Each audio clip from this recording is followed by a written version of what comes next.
Assalamualaikum warahmatullahi wabarakatuh. Waalaikumsalam warahmatullahi wabarakatuh. Bapak-bapak, ibu-ibu, saudara-saudara kaum muslimin rahimakumullah. Murai di dahan dan koko ayam di kandang. Dunia ini penuh dengan berbagai macam kesibukan. Sejak dari petani yang turun ke ladang, pedagang yang berangkat ke pasar, pelajar yang menuju sekolah, sampai kepada pegawai yang berangkat ke kantor, seluruhnya tidak lain untuk mencari sesuatu yang bernama bahagia. Setiap orang menginginkan kebahagiaan, dan tidak seorang pun menginginkan kesengsaraan dalam kehidupan ini. Namun nyatanya tidak setiap orang yang ingin bahagia mengetahui jalan yang harus ditempuhnya untuk sampai kepada kebahagiaan itu.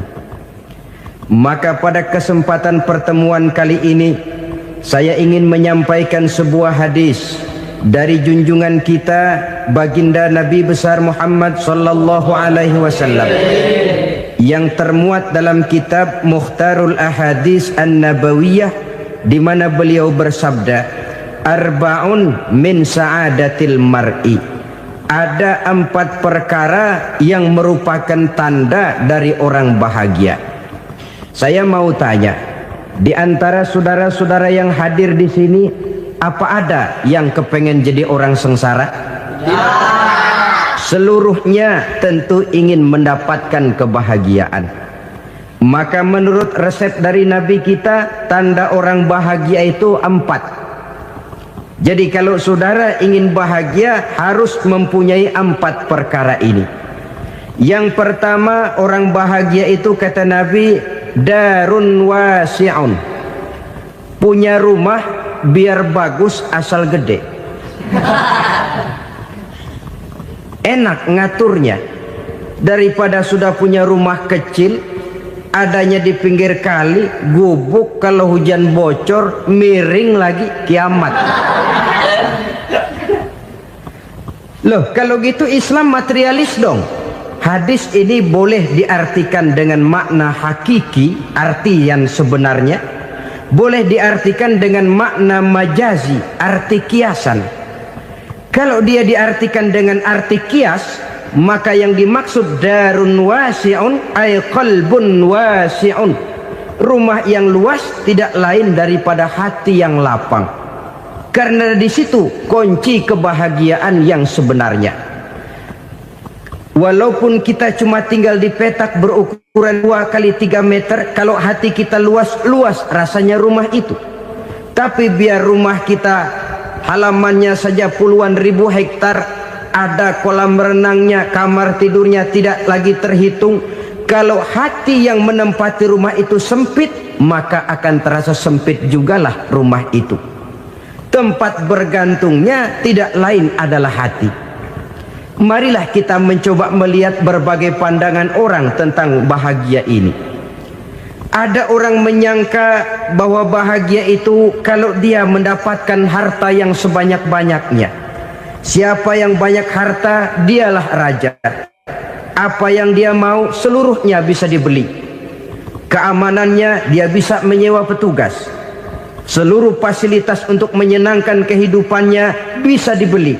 Pendeknya, hartalah segala-galanya dalam kehidupan. Sampai ada pepatah mengatakan, innad darahima fil amakini kulliha taksur rijala mahabatan wa jalala. Sesungguhnya harta, dinar, dirham, uang di mana-mana selalu bikin hebat orang yang memilikinya. Coba lihat, orang yang punya duit sama yang enggak punya duit, jangan gaya hidupnya, gaya jalannya aja lain. Wahia lisanun liman arada fasahatan, wahia silahun liman arada qitala. Uang adalah senjata yang paling ampuh bagi orang yang mau pergi perang, dan lidah yang paling fasih bagi orang yang mau bicara. Kalau bicara dengan lidah macet, cobalah bicara dengan harta, lancar. Sampai ada pepatah demikian, segalanya bisa diatur dengan harta. Maka di kalangan orang yang berpandangan semacam itu, seluruh kegiatan hidupnya hanya terfokus kepada bagaimana mengumpulkan harta yang sebanyak-banyaknya. Tidak peduli halal haram, tidak kenal sore pagi siang dan malam, tidak sempat sujud, jauh dari agama, jauh dari kehidupan yang bersifat ruhaniyah, jauh dari Allah dan sebagainya. Sampai dalam Al-Quran dikelompokkan dalam kelompok yang dinamakan lumazah. Allazi jama'a malahu wa'addadah yahsabu anna malahu akhladah. Mereka mengumpul-ngumpulkan harta sebanyak-banyaknya dan menyangka bahwa harta yang banyak itu dapat mengekalkan hidupnya, mengekalkan kekayaannya, mengekalkan kebahagiaannya. Saudara hadirin yang berbahagia, kalau pandangan hidup ini benar, artinya kalau harta memang merupakan satu-satunya hal yang dapat membuat orang bahagia, tentu di rumah mewah tidak akan pernah ada tangis derita. Tentu di satu tempat di mana fasilitas hidup serba menunjang tidak ada yang namanya penderitaan. Tapi suka dan duka, sedih dan gembira, senyum dan tawa adalah milik setiap orang, baik dia punya harta maupun dia tidak punya harta. Nyatalah bahwa harta semata-mata bukan merupakan jaminan bahwa orang akan bahagia, walaupun tanpa harta orang sulit untuk bahagia. Saya mau cerita, ada orang super kaya, namanya Aristotle Onesius, raja tanker Yunani. Dia punya kapal tanker saja konon sampai 11 banyaknya. Punya perusahaan penerbangan yang disebut Olympic Airlines. Punya hotel di berbagai kota besar di dunia ini, sejak dari New York, London, Paris, Rome dan sebagainya. Bahkan punya pulau yang dia namakan Pulau Scorpio. Ini kan namanya sudah kaya nggak tanggung-tanggung, punya pulau. Nah, dia punya 2 orang anak, yang satu laki-laki namanya Alexander, yang satu perempuan namanya Maria Onesius.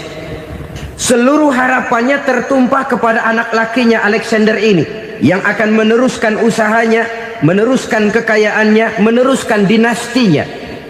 Apa yang terjadi? Ternyata anak yang dia harapkan yang bernama Alexander ini mati muda dalam kecelakaan pada waktu dia olahraga. Apa olahraganya? Namanya olahraga anak orang kaya, golongan jet set. Olahraganya olahraga pesawat terbang. Jatuh, ya nggak kapungut, habis mati. Tinggal satu anak perempuannya, Maria Onesius. Tapi anak perempuan ini juga malah urakan. Terakhir dia pacaran, bahkan kemudian kawin sama orang Rusia. Rupanya Aristotle Onesius ini broken. Kekayaannya yang berlimpah ruah, perusahaannya yang begitu banyak, siapa yang akan meneruskan? Siapa yang akan menggantikan? Sampai kemudian dia mengurung diri di Pulau Scorpio dan mati di sana secara mengenaskan. Seorang multi jutawan, seorang yang super kaya, mati menyendiri di pulau sepi. Ibarat kata pepatah, anak ayam mati di lumbung. Bukan kekurangan makanan, keurugan makanan. Begitu kehidupan Aristotle Onesius. Dan banyak orang-orang yang sudah demikian kaya sampai dibingungkan oleh kekayaannya sendiri. Telusurilah kehidupan David Rockefeller misalnya, Henry Ford misalnya, Adnan Khashoggi misalnya. Multi jutawan yang kadang-kadang dibuat keder oleh kekayaannya sendiri. Pantas ketika Imam Ali ditawarkan orang, "Ya Ali, kalau kepadamu disuruh pilih ilmu atau harta, kau pilih mana?" Ya jelas pilih ilmu dong. Kenapa? Pertama, ilmu kalau kita berikan kepada orang lain tambah. Tapi harta kalau kita berikan kepada orang lain kurang. Saudara punya uang 10.000, dibagi orang 5.000, jelas uang saudara berkurang. Tapi saudara punya ilmu, diberikan kepada orang lain bisa, saudara pun makin mantap. Tidak lantas jadi bodoh karena ngajarin orang. Saudara bisa Fatihah lalu mengajarkan orang Fatihah, orang bisa, saudara pun makin hafal. Tidak lantas setelah diajarin orang ilmunya hilang. Begitu datang dia minta orang, tolong ajarin saya Fatihah, udah habis, nggak ada.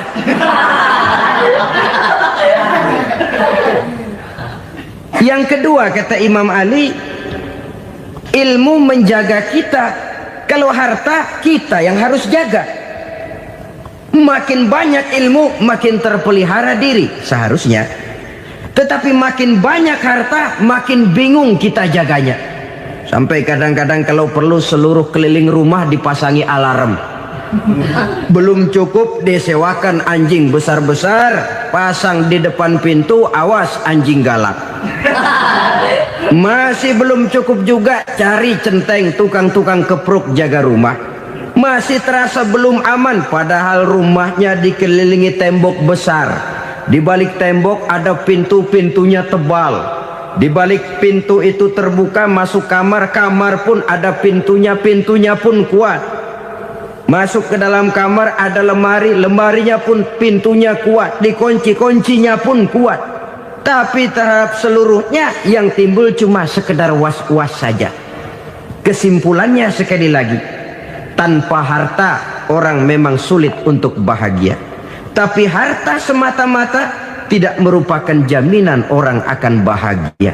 Dengan hati yang luas, itu modal utama untuk mencapai kebahagiaan hidup. Orang yang hatinya luas, saudara-saudara, punya hati yang lapang, melihat kenyataan hidup ini, dia bersyukur senantiasa kepada Allah.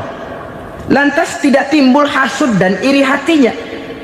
Oleh karena itu jiwanya selalu lapang. Kalau tidak, cupik hati namanya, dangkal pandangan, tidak senang melihat orang lain dapat nikmat, dan itu sering dijadikan contoh. Kalau orang yang lapang dada, dia lihat tetangganya beli TV baru, dia berkata, alhamdulillah ya, tetangga kita beli TV, mudah-mudahan kita bisa ikut nonton. Lapang dadanya. Tapi orang yang sempit hati, lihat tetangga beli televisi, meriang. Enggak diapa-apain, meriang. Besoknya dengar tetangga beli motor, makin sakit, ke rumah sakit. Lalu di rumah sakit dengar tetangganya beli mobil, mati. Disiksa oleh perasaannya sendiri. Orang kalau hati sudah sempit dalam hidup, kemanapun dia pergi, sempit rasanya medan kehidupannya. Kemudian kita melihat juga ada orang yang menilai bahwa bahagia itu katanya kalau punya kedudukan yang tinggi, pangkat yang agung, wibawa yang besar. Mungkin betul, tapi mungkin juga tidak. Bergantung kepada hati orang yang punya pangkat itu. Sama dengan harta tadi. Harta akan membawa bahagia kalau dia jatuh ke tangan orang yang berhati lapang. Tapi harta akan jadi bencana kalau jatuh ke tangan hati orang yang sempit. Pangkat akan membawa bahaya kalau jatuh di tangan hati orang yang sempit. Lebih dari itu, kenyataan mengajarkan kepada kita bahwa ternyata pangkat dan jabatan tidak selamanya memberikan kebahagiaan dalam kehidupan. Bahkan resikonya kelewat besar. Beberapa bukti kita bisa ambil dari para pemimpin dunia yang menjadi korban lantaran pangkat dan jabatan yang disandangnya. Saudara ingat Presiden Abraham Lincoln dan John Kennedy dari Amerika? Dibunuh orang. Park Chung-hee dari Korea Selatan, Ziaur Rahman dari Bangladesh, Anwar Sadat dari Mesir, terakhir Indira Gandhi dari India, menjadi korban dari pangkat dan jabatan yang disandangnya dari orang-orang yang tidak senang dia memegang jabatan itu. Dia akan mudah mengundang bencana. Sehingga pantas kalau seorang presiden terkemuka Amerika, Harry Truman namanya, dia mengatakan, jabatan presiden itu, kata dia, seperti orang nunggang macan, naik macan. Harus kita taiki, kalau enggak dia bakal nerekam kita, ngeri katanya. Adapun orang yang hatinya lapang, kalau dia menerima pangkat dan jabatan, dianggapnya itu satu kesempatan untuk berbuat baik. Tapi orang yang berhati sempit, menerima pangkat dan jabatan, bukan kadang-kadang menerima, malah berusaha setengah mati mencapai dengan segala cara. Kalau perlu jilat atas, jilat atas. Jadi golongan sumuhun dawuh. Jadi kelompok kulon nuwun, yes sir, yang kerjanya cuma oke bos. Kalau perlu jilat atas, jilat atas. Kalau perlu injak yang bawah, injak yang bawah. Perlu sikut kiri kanan, sikut kiri kanan. Yang penting pangkat dapat, jabatan dapat.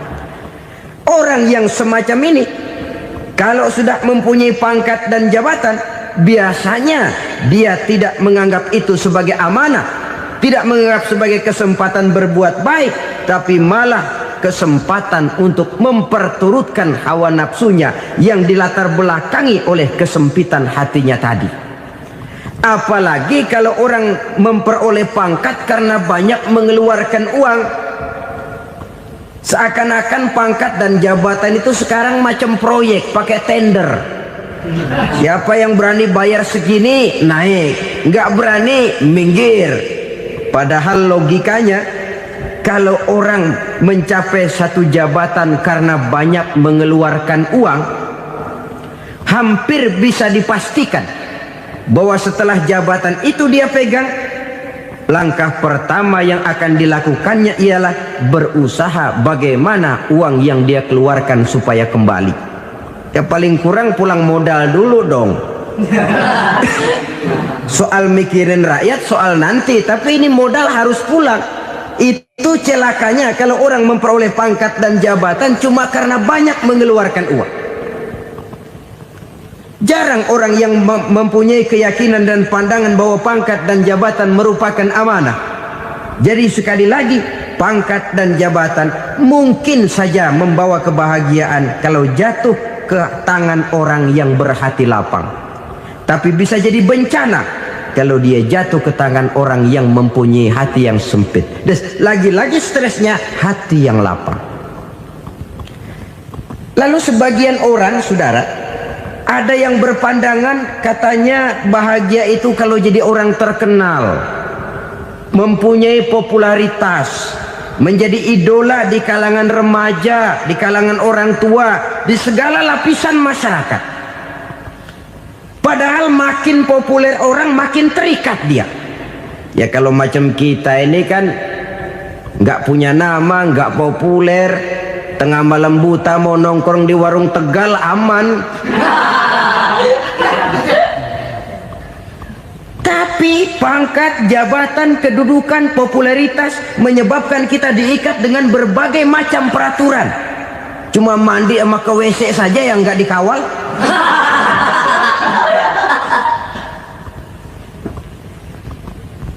Benarkah popularitas, ketenaran membawa kebahagiaan?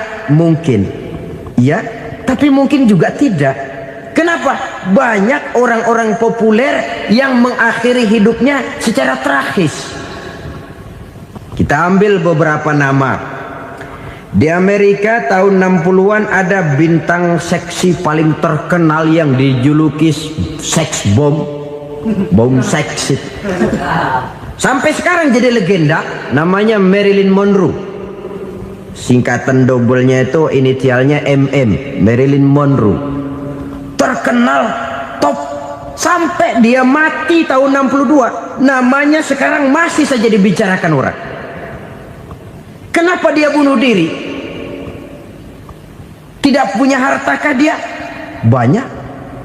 Kurang populerkah dia? Seluruh dunia mengenalnya. Sejak rakyat kecil sampai pejabat tinggi dia punya hubungan. Kenapa? Jenuh. Dia terlahir dalam keadaan yatim.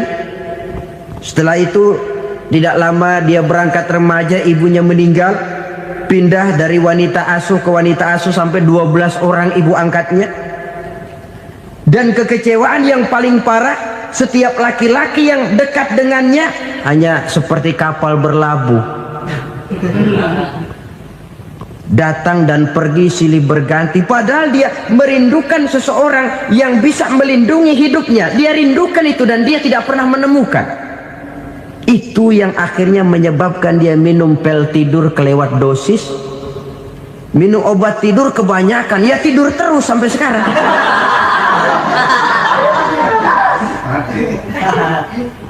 Dia mengakui, saya telah memiliki ketenaran, tapi saya tidak pernah hidup dalam ketenaran itu.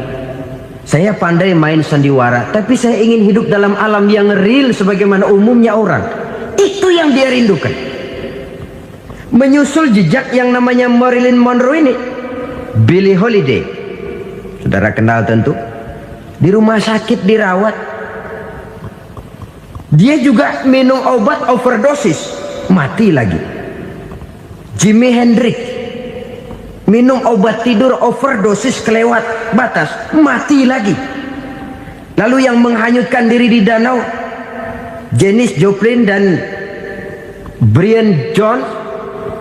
Ini orang-orang populer, orang-orang terkemuka yang mengakhiri hidup secara tragis, bukan karena tidak terkenal, mungkin karena sudah saking terkenalnya. Contoh paling belakangan, Bruce Lee. Wah, ini tukang-tukang kepruk tentu kenal siapa dia. Sampai sekarang pun tabir kematiannya masih merupakan misteri. Dan yang masih hidup juga menunjukkan gejala yang aneh. Michael Jackson, rumahnya di Beverly Hills itu dijaga sedemikian rupa, dan dia selalu curiga kepada setiap makanan harus steril, bersih dari segala macam kimia. Kemana dia pergi, itu tukang-tukang kepruk sudah selalu menjaga dan mengawal, dan dia seakan takut menunjukkan mukanya yang asli. Hingga kalau tampil ke tengah di luar show, dia kadang memakai pakaian yang tidak menunjukkan dia yang sebenarnya, takut dikenali orang. Ternyata popularitas sering jadi momok yang meracuni kehidupan manusia. Oleh karena itu, benarlah junjungan kita pada saat beliau mengajarkan orang akan bahagia kalau dia mempunyai hati yang lapang. Nah, sekarang masalahnya untuk mendapatkan hati yang lapang, caranya bagaimana? Kita kembali kepada konsep Quran. Allah mengajarkan, ala inna bi dzikrillahi tatmainnul qulub. Ketahuilah bahwa dengan banyak mengingat Allah, hati akan tenang, jiwa akan lapang.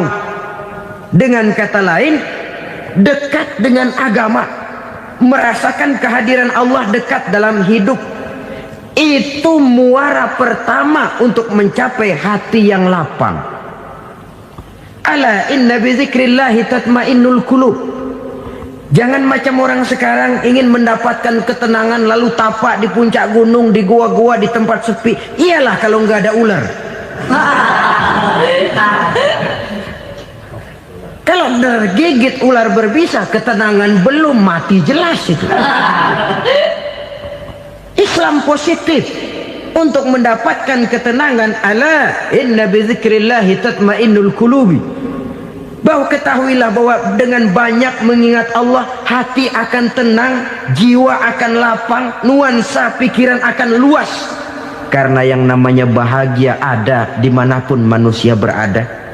Di kampung ada bahagia, di kota ada bahagia, di ngarai, di lembah, di gunung, di hutan, di lautan, di angkasa luar, dimanapun bahagia itu ada kalau kita bermodalkan hati yang lapang ini.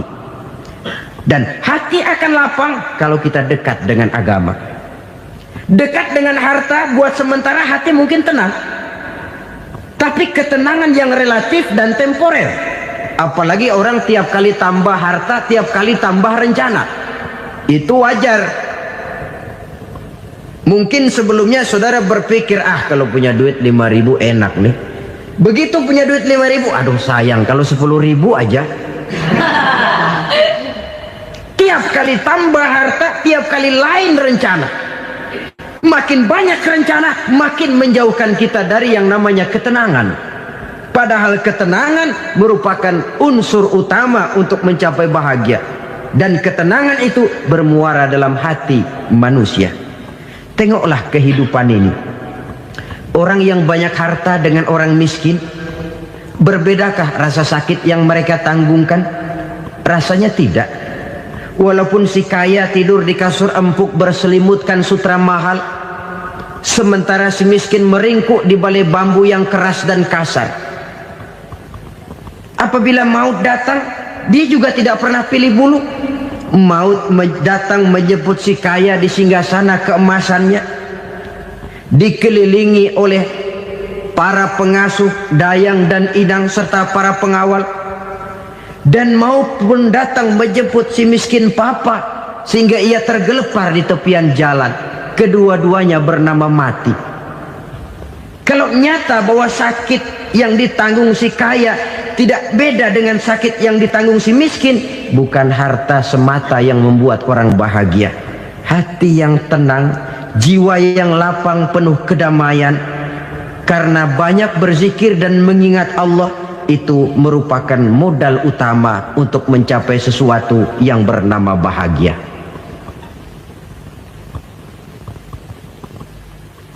Saudara hadirin yang saya hormati, inilah yang pertama dari 4 ciri yang digambarkan oleh Nabi tentang tanda-tanda orang bahagia. Dan harus berangkat dari yang pertama ini, hati yang lapang. Ini yang harus kita miliki lebih dahulu, baru nanti akan menyusul kepada poin yang ketiga, kedua dan selanjutnya. Sebab kalau hati sudah terisi dengan jiwa yang lapang, seluruh persoalan insya Allah akan bisa kita atasi dengan sebagaimana mestinya. Yang kedua sekarang, tanda orang bahagia menurut baginda Nabi, markabun syariah. Orang bahagia itu, kata beliau, punya kendaraan biar cepat asal lancar. Artinya kemana dia mau pergi mudah. Apa maksud hadis ini? Kalau kita kaji lebih dalam, kendaraan itu kan alat transportasi. Transportasi tidak lain adalah usaha memudahkan komunikasi. Pindah dari situ kepada teori bahwa manusia adalah zon political, makhluk bermasyarakat yang tidak bisa memenuhi kebutuhan hidupnya secara sendirian. Kita memerlukan keberadaan orang lain dalam kehidupan ini. Untuk memakai baju saja kita sudah perlukan petani yang tanam kapas, pabrik yang memintal kapas jadi benang, pabrik yang menenun benang jadi kain, sampai kepada mesin jahit, sampai kepada tukang jahit. Itu cuma untuk memakai pakaian saja. Tidak seorang pun di antara kita yang sanggup memenuhi kebutuhan hidupnya secara sendiri. Kita perlu orang lain. Maka kebebasan dalam arti mutlak, kebebasan tanpa batas, itu tidak mungkin ada dalam kehidupan. Karena kita mengadakan yang disebut interaksi sosial. Setiap kegiatan kita tentu melibatkan orang lain. Menurut kita barangkali kita bebas jalan di jalan raya semaunya, tapi orang lain berkendaraan pun merasa bahwa ini ada juga jalan haknya, dan begitu selanjutnya. Oleh karena itu, maksud dari kendaraan yang cepat ini adalah khulata'uhu ma'as solihin. Lingkungan pergaulannya terdiri dari orang-orang soleh. Pergaulannya luas. Kemana dia pergi ada temannya. Kesulitannya ada tempat dia cerita. Dan kesulitan kalau sudah diceritakan kepada orang lain, taruh kata orang itu tidak bisa menolong, namun menceritakannya kepada orang yang kita percayai, kan paling kurang sudah mengurangi beban jiwa, mengurangi tanggungan batin, merasa masih ada tempat kita cerita. Maka lebih baik orang awam yang mau bergaul ketimbang orang setengah alim tapi ngunci pintu. Sebab nantinya akan timbul sikap picik, cupik pandangan, dan tidak luas menghadapi kenyataan dalam kehidupan ini. Namun yang harus kita garis bawahi, pergaulan memang mesti luas. Namun jangan sekali-kali lupa bahwa pergaulan sangat besar pengaruhnya dalam ikut membentuk kepribadian manusia. Sehari-hari bisa kita bilang, kalau kita dekat sama tukang minyak wangi, sekalipun nggak dibagi minyaknya, baunya tentu dapat. Betul? Tapi dekat sama tukang elas, walaupun nggak kena apinya, asapnya mesti kena. Kalau Syauqi mengatakan lebih jelas lagi, man asyaral asrafa asa musarrafan wa muasyiral anzali ghairu musarrafin. Awalam taral jildal hakira muqabbalan bisagri lamma sara jildal mushaf. Siapa yang bergaul dengan orang mulia, dia bakal ikut menjadi mulia. Tapi siapa yang berteman dengan orang hina, dia tidak bakal ikut menjadi mulia. Tidakkah kau lihat, kata Syauqi, kulit kambing yang hina pun dicium orang ketika menjadi kantong Quran. Kulit kambing hina, kalau dia sendirian gak ada yang mau cium. Tapi begitu dia bergaul dengan Quran, menjadi kantong Quran, dipakein minyak wangi, ditaruh di tempat yang tinggi, mau diambil dicium dulu, dibawa dengan penuh hormat dan hati-hati. Kulit kambing yang hina lantaran berteman dengan Quran, numpang mujur. Tapi coba lihat kalau kulit kambing berteman dengan kayu, jadi beduk, habis. Zohor dikemplang, asar dipukul. Itu pun sedikit saja, cuma salah milih teman. Yang temannya Quran dihormati orang, yang temannya kayu lantaran jadi beduk, gelap-gelap subuh orang udah kemplangi.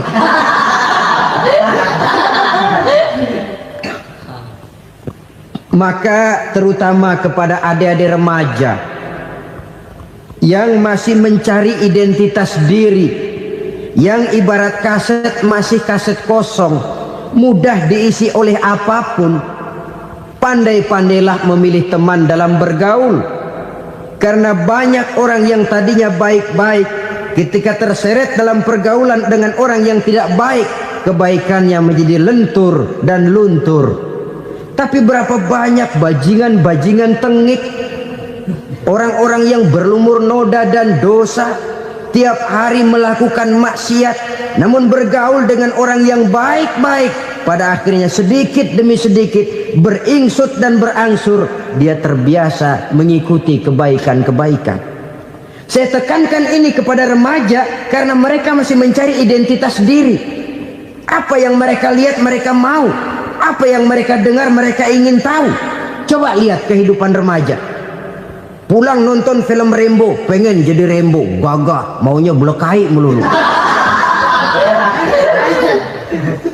Pulang nonton film Superman, pengen bisa terbang.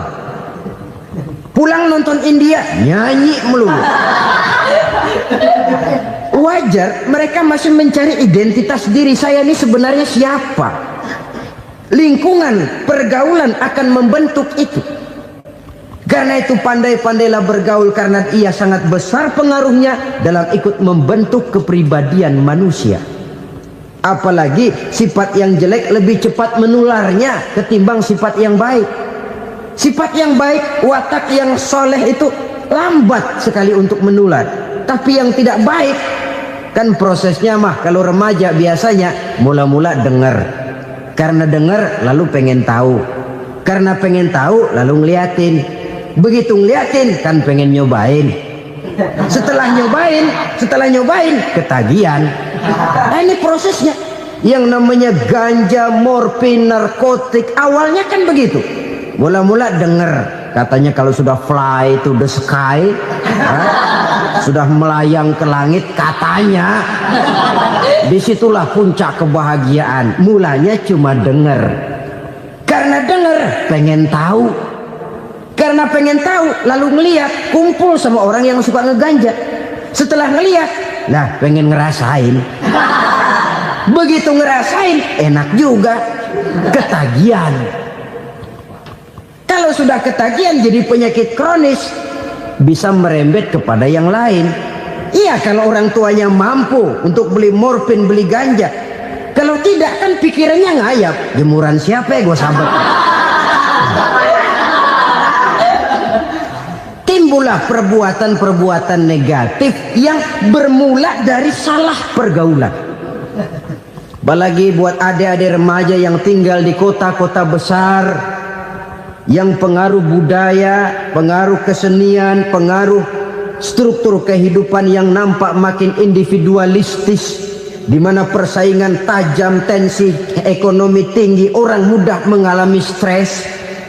Pandai-pandailah dalam bergaul, sekali lagi, karena ia sangat besar pengaruhnya dalam ikut membentuk kepribadian manusia.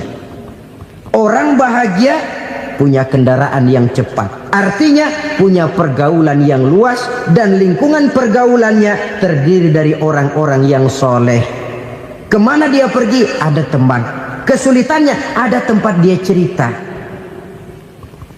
Tapi kalau sudah menyendiri, hidup sendiri, kesulitan dipikiri sendiri, bisa mati belum waktunya. Tidak ada tempat berbagi rasa, tidak ada tempat bercerita, tidak ada tempat mengurangi beban dalam kehidupan. Pantas betul kalau Islam sangat menggalakkan dan menganjurkan orang kalau sudah sampai waktunya itu untuk melangsungkan nikah. Kata Nabi, ya ma'syaras syabab man istata'a minkumul ba'at falyatazawwaj. Hai para pemuda, kalau sudah mampu memberi nafkah, kawinlah, nikahlah kamu. Kenapa? Sudah ada teman hidup, tempat berbagi rasa. Kesulitan kalau ada tempat cerita akan lebih ringan ketimbang kita telan sendiri, walaupun bobot kesulitannya sama beratnya. Saudara-saudara kaum muslimin rahimakumullah, inilah ciri yang kedua, punya kendaraan biar cepat asal lancar. Kemana kita mau pergi gampang. Dengan kata lain, setelah hati yang luas, pergaulan yang luas. Dua. Yang ketiga sekarang, tanda orang bahagia itu menurut Nabi, misbahun mudhi'un, punya lampu yang terang. Oh, itu enggak problem. Sekarang sudah zamannya listrik masuk desa, Pak. Lampu sudah terang semua. Betul, kalau itu yang dimaksud. Tapi tidak cuma itu. Karena lampu yang dimaksud di sini, lampu yang akan menerangi seluruh perjalanan hidup. Dan perjalanan hidup itu sudah dimulai sejak kita terlahir ke alam ini, sampai masuk ke alam barzah, kumpul di padang mahsyar, sampai ke akhirat. Lampu yang menerangi itu yang diperlukan. Kalau lampu, katakanlah yang paling top sekarang kan lampu jenis Mercury. Taruhlah itu di rumah kita, dia cuma menerangi rumah kita, menerangi hati pun tidak sanggup. Bila kita masuk ke alam barzah, alam kubur, sanggupkah si Mercury yang begitu terang menerangi alam barzah kita? Tidak sanggup lagi. Sanggupkah lampu yang ratusan watt, bahkan puluhan ribu watt menerangi kehidupan di padang mahsyar? Tidak akan sanggup lagi. Kalau demikian, yang dimaksud lampu yang terang di sini apa? Tidak lain amal soleh, kebajikan yang kita lakukan dalam hidup. Itu yang akan jadi lampu penerang. Di dunia nama kita akan terang. Jasad kita boleh hancur terkubur tanah, tapi nama kita akan dikenang orang. Begitulah kalau orang meninggalkan kebajikan dalam hidup seperti sekarang. Ribuan orang tiap saat berziarah ke kubur Imam Syafi'i, ke kubur Imam Malik, ke kubur Imam Ghazali, ke kubur orang yang baik-baik, orang yang soleh-soleh. Kebajikannya yang ditinggalkan, yang mengukir namanya dengan tinta emas. Sehingga saudara sudah terbaring di alam kubur, orang lewat, Allah, ini kuburannya Fulan bin Fulan, dulu ini kebaikannya Masya Allah, saya ikut merasakan. Mari kita mampir sebentar, kita Fatihah, mohon disampaikan Allah pahalanya kepada almarhum. Al-Fatihah. Itu kalau orang baik-baik. Lalu saudara tanya, Pak, orang mati dikirimin Fatihah apa nyampe pahalanya? Saya jawab, kalau saudara nggak percaya, mati dulu dah. Nanti saya Fatihain, tungguin di sana. Umpama nggak sampai, balik lagi kemari. Sekarang ini kan maunya otak-otakan saja. Kalau nggak masuk otak, nggak percaya. Padahal alam gaib itu nggak bisa diotak-otakin. Sama saja dengan saudara pernah dengar cerita kapal tanpa emas tenggelam kan? Pernah nggak? Di mana? Ya, di laut Masalembo. Begitu ketampung Mas tenggelam, ratusan penumpang itu terjun ke laut, dipermainkan gelombang, berjuang menghadapi maut itu. Orang lagi timbul tenggelam di lautan, dihantam ombak, kita tengokin pakai helikopter. Pak, lagi timbul tenggelam ya? Iya, tolongin. Jangan khawatir Pak, nih saya kirim intan Pak, harganya 10 juta. Kira-kira orang yang timbul tenggelam di laut seneng nggak? Kan mahal toh intan 10 juta. Kenapa dia nggak senang? Karena intan 10 juta dalam kondisi seperti itu tidak sanggup menyelamatkan dia. Dia akan girang kalau dikirimin ban mobil bekas, dikirimin papan terentang atau bambu. Intan yang 10 juta dia nggak girang, ban mobil bekas yang 1000 perak tuh pegang, itu yang dia girang betul.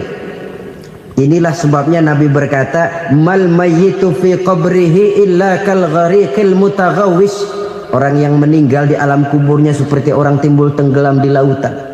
Yantaziru da'watan min ahli, menunggu doa dari keluarganya yang masih hidup. Duh, bapak saya sudah meninggal, saya sayang benar sama dia. Kirimin kulkas ke kuburannya Itu sama saja dengan tadi orang tenggelam di lautan dikirimi intan yang harganya 10 juta, tidak sampai. Begitulah kalau kebajikan yang kita tinggalkan dalam hidup, sudah mati pun kubur kita masih diziarahi orang. Tapi kalau jahat yang kita tinggalkan, boro-boro lah orang mau doa lewat dekat kuburan kita juga serem.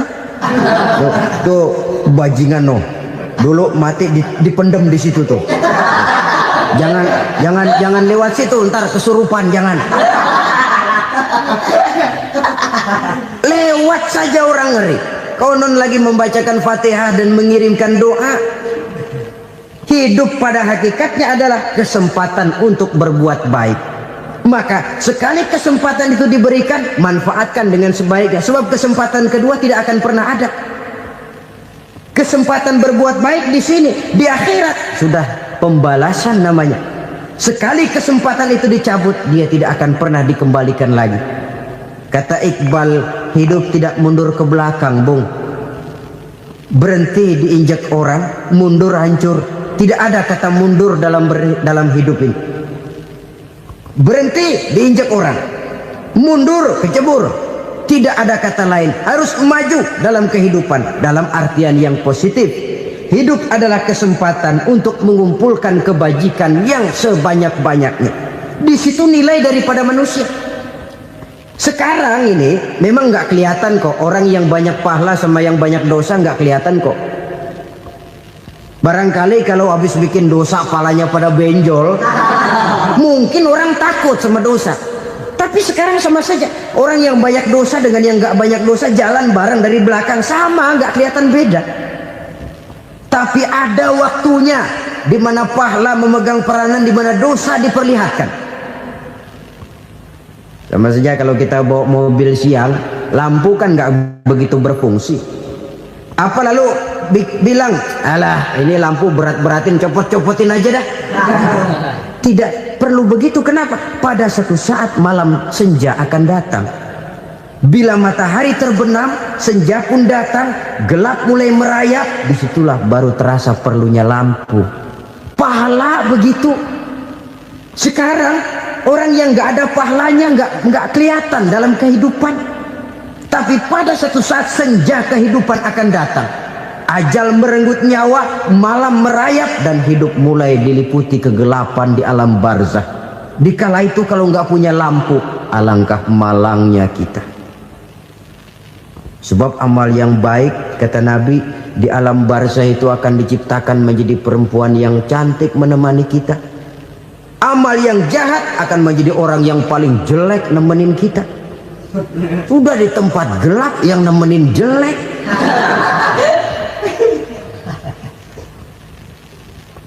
Kaum muslimin rahimakumullah. Kalau demikian masalahnya, tergantunglah kita pandai memanfaatkan waktu. Al-waktu kasayf, waktu itu cepat sekali. Yang namanya waktu itu tahu-tahu. Tahu-tahu udah tahun 87. Tahu-tahu udah begitu. Tahu-tahu Yang kemarin anak-anak, sekarang udah pada punya anak. Tahu-tahu saja itu. Begitu cepat waktu berlalu. Kalau tidaklah pandai kita memanfaatkannya, akan rugi kita. Nabi bersabda, "Man kana yaumuhu khairun min amsihi fahuwa rabih." Barang siapa yang hari ini lebih baik daripada hari kemarin, itu orang untung. Hari ini lebih baik daripada kemarin. Bulan ini lebih baik dari bulan kemarin. Tahun ini lebih baik dari tahun kemarin. Itu orang yang beruntung. Tahun kemarin sembayangnya maghrib doang, sekarang udah tambah isya. Tahun kemarin cuman Idul Fitri aja ngancem bener, sekarang udah tambah Jumat, lalu tambah lagi maghrib, tambah lagi isya, dan selanjutnya. Hari ini lebih baik daripada kemarin, itu orang yang beruntung. Wa man kana yaumuhu mislu amsihi fahuwa khasir. Lalu barang siapa yang hari ini sama saja dengan hari kemarin, itu orang rugi. Hari ini sama dengan kemarin, rugi itu. Bulan ini begitu, bulan kemarin begitu, tahun ini begitu, tahun lalu juga begitu. Rugi itu orang. Rugi apa? Rugi umur. Umur tambah, amalan gak pernah tambah. Dan saya pikir lebih merupakan azab ketimbang nikmat kalau orang dikasih panjang umur cuma untuk numpuk dosa. Mending mana? Panjang umur banyak dosa sama pendek umur dikit dosa? Mending mana? Mending mana? Ya, paling mending tentu panjang umur banyak pahala. Tapi kalau tidak, sekali lagi, lebih merupakan azab ketimbang nikmat kalau orang diberikan panjang umur tapi cuma untuk sekedar menumpuk dosa. Kehilangan kesadaran bahwa dunia bukan terminal akhir dari satu perjalanan. Dia cuma halte di mana kita berhenti sebentar untuk menuju kepada terminal yang hakiki. Saudara-saudara kaum muslimin rahimakumullah. Inilah lampu yang akan menerangi kehidupan. Amal yang kita lakukan di dalam kehidupan. Jadi yang dimaksud dengan lampu yang terang, kebajikan yang kita kerjakan dalam hidup. Nah, setiap orang di awal tadi saya bilang ingin bahagia. Bahagia itu kan hakikatnya kumpulan senang dan selamat. Senang, selamat. Apa bedanya? Senang tapi tidak selamat, nggak bahagia. Selamat tapi nggak senang, nggak bahagia orang. Contoh, kalau orang korupsi, duitnya banyak, senang dia, tapi keselamatannya. Ada tentara baris di samping rumahnya udah bingung, padahal tentara latihan. Tentara cuma latihan, dia bingung. Senang, tapi karena keselamatannya tidak terjamin, dia tidak bahagia. Sebaliknya pegawai negeri jujur benar, cuma segaji-gajinya. Selamat, nggak korupsi, tapi melarat, ya nggak bahagia juga, kurang senang. Kesenangan dan keselamatan untuk dunia saja, ya sekali lagi, kalau cuma sekedar untuk dunia saja, bisa dibeli pakai uang. Bisa dibeli pakai uang. Saudara ingin selamat, bisa dibeli pakai uang. Saudara ingin senang, bisa dibeli dengan uang. Tapi setelah mati, masuk ke alam barzah, habis kekuasaan uang. Nggak bisa lagi beli keselamatan pakai uang. Tidak mungkin lagi membeli kesenangan dengan uang. Di situ pahala yang megang peranan. Makin banyak pahala, makin banyak saham untuk membeli kesenangan dan keselamatan, untuk memperoleh yang namanya bahagia. Dan jangan lupa loh, di alam barzah kita nggak sebentar, menunggu datangnya kiamat. Loh iya, kalau kita begitu dikuburin terus kiamat datang, untung. Tapi kalau masih harus 1000, 2000, puluhan ribu tahun yang akan datang, dalam satu penantian yang begitu lama, tanpa saham untuk memperoleh kebahagiaan, satu kemalangan yang tidak ada pernah putus-putusnya. Janganlah tergelincir oleh kebahagiaan sebentar yang menipu dengan mengorbankan kebahagiaan hakiki yang berjangka panjang. Apa artinya senyum sejenak kalau harus ditebus dengan tangis seumur hidup? Biarlah kita minum jamu, pahit memang, getir memang, tapi kan besok badan sehat. Daripada sekarang minum sirup, manis memang, enak memang, tapi bibir pada jontor besok itu. Sirawan, batuk, nggak karu-karuan. Banyak orang tertipu oleh kesenangan yang sebentar, padahal laisa kullu ma yalma'u zahaban. Belum tentu semua yang berkilat itu emas, belum tentu semua yang gemerlap itu intan. Karena itu marilah manfaatkan kesempatan yang diberikan Allah ini untuk mengumpulkan kebajikan yang sebanyak-banyaknya. Yang terakhir sekarang, yang keempat, tanda orang bahagia kata Nabi. Zaujatun salihah. Orang bahagia itu tanda yang keempat kata Nabi, punya istri biar cakep asal taat. Sudah surga itu kita. Cakep taat. Istri kayak gitu, kalau belum mati jangan dikuburin dulu itu. Sudah cakep taat lagi, tapi kadang-kadang enggak, udah jelek ngadat melulu. Apa yang mau dipilih? Sebab itu Quran mengatakan istri pakaian untuk suami, suami pakaian untuk istri. Kenapa suami istri diibaratkan pakaian? Alangkah tingginya gaya bahasa Quran ini.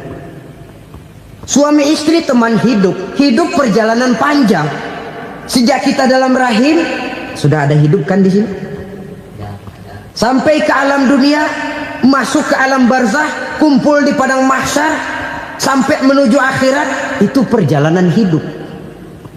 Carilah istri atau suami teman hidup yang membawa manfaat tidak hanya kehidupan di dunia ini, sampai di alam barzah, sampai di padang mahsyar.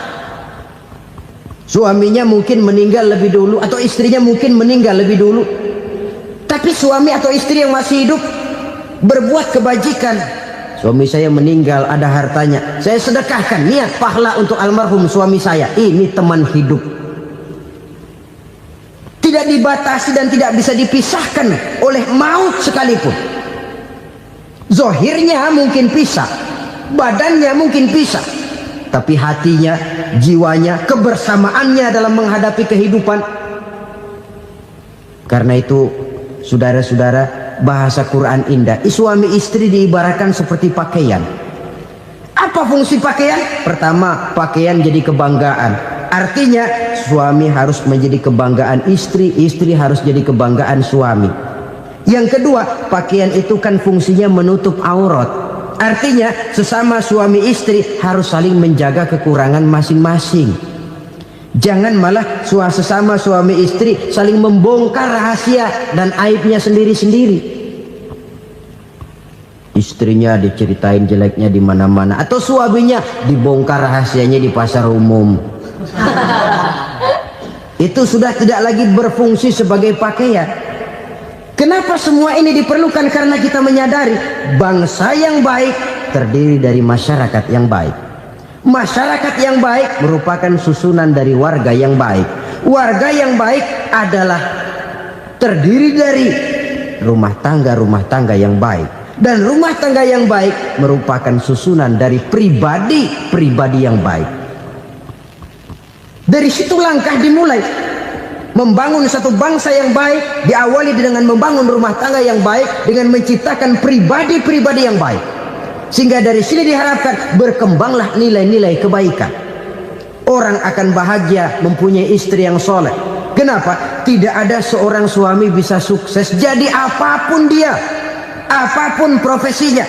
Dokterkah, kiaikah, mubalikah, petanikah, pengusahakah, pejabat tinggikah, tidak ada seorang suami yang bisa sukses tanpa peran serta istrinya. Walaupun memang peranan itu tidak begitu kelihatan, tapi sangat menentukan. Karena itu, saudara hadirin yang saya hormati, Islam sangat menghargai kaum wanita, memberikan kedudukan yang tinggi sepanjang tidak mematikan kodrat kewanitaannya. Nah, kalau sudah kesuksesan ini diawali dari rumah tangga, karier di masyarakat mudah untuk dikejar. Tapi keberantakan di rumah tangga merupakan kegagalan pertama di tempat lain. Nah, inilah saja yang dapat Al-Fakir sampaikan pada pertemuan kali ini. Terima kasih.